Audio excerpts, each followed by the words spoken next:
Assalamualaikum warahmatullahi wabarakatuh. Hai semuanya, sebelumnya saya ucapkan terima kasih kepada dosen pengampu Bapak Hasan Hariri SPD MBA PhD dan Ibu Dr. Siti Rahmasari MPD, selaku pengampu mata kuliah Manajemen Pendidikan dan teman-teman semua yang sudah berkenan untuk menonton video presentasi dari kelompok kami. Perkenalkan, saya Melva Aurapuri selaku moderator pada presentasi kali ini. Kami dari kelompok 4 akan menyampaikan materi dan isu tentang kualitas pendidikan. Dan kali ini saya tidak sendiri, saya ditemani oleh rekan-rekan saya. Yang pertama ada Firly Yudarinanda dengan NPM 2313025020. Yang kedua ada saya sendiri, Melva Aurapuri dengan NPM 2313025048. Yang ketiga, ada Andra Winata Rahmadana dengan NPM 2353025002. Baik, langsung saja pada materi yang pertama akan disampaikan oleh presentator pertama kami, yaitu Firly Yudarinanda. Kepada Firly, disilahkan.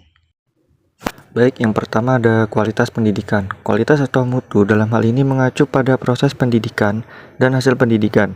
Dari konteks proses, pendidikan yang berkualitas terlibat berbagai input seperti bahan ajar, kognitif, afektif, dan psikomotorik. Metodologi yang bervariasi sesuai dengan kemampuan guru, sarana sekolah, dukungan administrasi, dan sarana prasarana, dan sumber daya lainnya, serta penciptaan suasana yang kondusif. Baik, materi selanjutnya akan dibacakan oleh rekan saya. Kepada Melva, dipersilahkan. Baik, terima kasih Firly atas kesempatannya. Selanjutnya, pendidikan yang berkualitas adalah pendidikan yang dapat menghasilkan lulusan yang berkualitas, yaitu lulusan yang memiliki prestasi akademik dan non-akademik yang mampu menjadi pelopor pembaruan dan perubahan sehingga mampu menjawab berbagai tantangan dan permasalahan yang dihadapinya, baik di masa sekarang atau di masa yang akan datang, atau harapan bangsa. Materi yang selanjutnya akan disampaikan oleh presentator terakhir, yaitu Andra Winata Rahmadana. Kepada Andra, disilahkan. Baik, terima kasih atas kesempatan yang telah diberikan. Di sini saya akan menyampaikan 8 yang harus diperhatikan untuk mewujudkan pendidikan yang berkualitas, yaitu yang pertama ada standar isi, yang kedua ada standar proses, yang ketiga ada standar pendidik dan tenaga pendidikan, yang keempat ada standar sarana dan prasarana, yang kelima ada standar pengelolaan, yang keenam ada standar pembiayaan, yang ketujuh ada standar penilaian pendidikan, yang kedelapan ada standar kompetensi lulusan. Baik, untuk selanjutnya saya kembalikan kepada moderator. Baik, terima kasih Andra. Untuk acara yang selanjutnya yaitu penyampaian isu. Langsung saja yang pertama akan disampaikan oleh Firly. Kepada Firly, disilahkan. Oke, pendapat saya terkait kualitas pendidikan yang ada di Indonesia. Menurut website Kompasiana pada 9 Oktober 2023, bahwa kualitas pendidikan di Indonesia saat ini sedang terpuruk, terbukti dari kualitas pendidik, fasilitas pembelajaran, dan peserta didik. Jika kita lihat dari fasilitas pembelajaran juga menjadi salah satu faktor penyebab terpuruknya pendidikan di Indonesia, terutama bagi mereka yang tinggal di daerah terpencil atau tertinggal. Beberapa faktor menghambat siswa di pedesaan untuk belajar secara maksimal karena pengaruh guru dan sekolah. Terdapat perbedaan yang besar antara jumlah siswa yang belajar di sekolah di kota dan di daerah terpencil.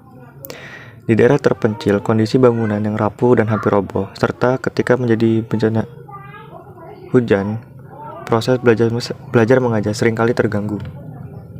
Jadi mungkin untuk sarannya kepada pemerintah Indonesia untuk lebih mengeksplor tempat wilayah terpencil agar semua mendapat bagian yang mereka inginkan. Untuk isu selanjutnya akan dibacakan oleh rekan saya.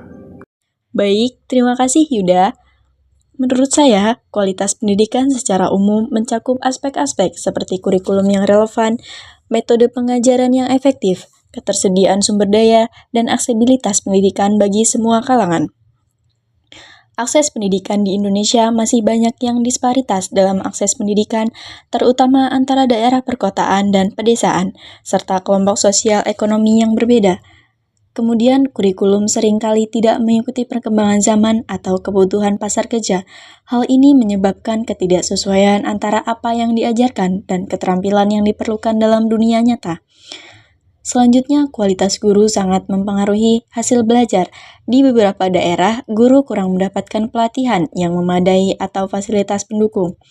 Banyak sekolah, terutama di daerah terpencil, yang tidak memiliki fasilitas dasar seperti perpustakaan, laboratorium, atau bahkan gedung yang layak.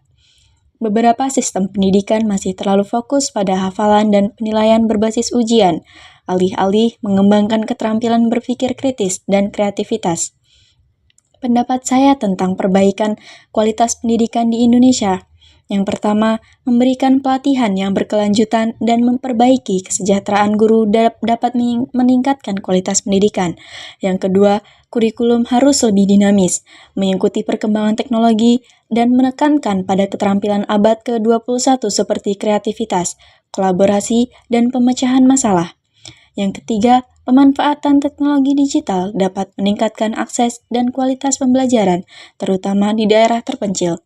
Yang keempat, perlu ada upaya lebih untuk memastikan semua siswa, terlepas dari lokasi geografis atau latar belakang ekonomi, memiliki akses ke pendidikan berkualitas tinggi.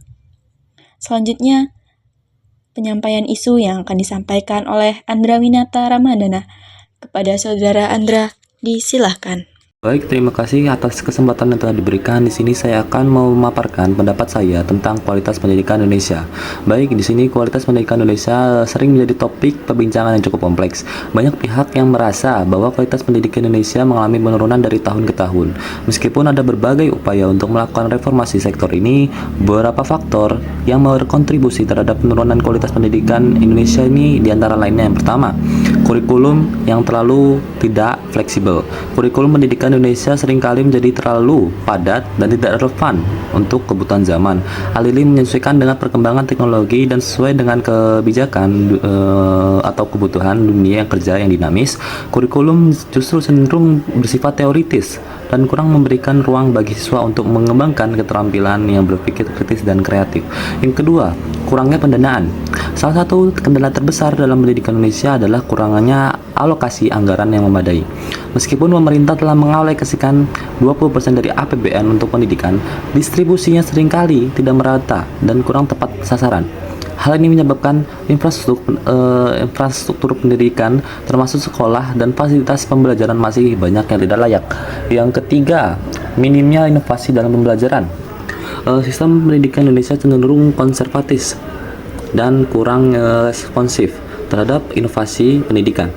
Banyak sekolah yang masih bergantung pada metode pengajaran yang tradisional seperti ceramah tanpa memberikan ruang bagi siswa untuk melakukan perkembangan pembelajaran berbasis proyek, teknologi atau kreativitas. Yang keempat, ada tekanan pada prestasi akademik. Sistem pendidikan Indonesia ini terlalu menekankan pada nilai dan prestasi akademik sebagai tolak ukur utama keberhasilan tanpa memperhatikan pengembangan karakter, etika, soft skill yang dibutuhkan dalam kehidupan sehari-hari. Penurunan kualitas pendidikan ini mempengaruhi daya saing generasi muda di Indonesia untuk kancah global.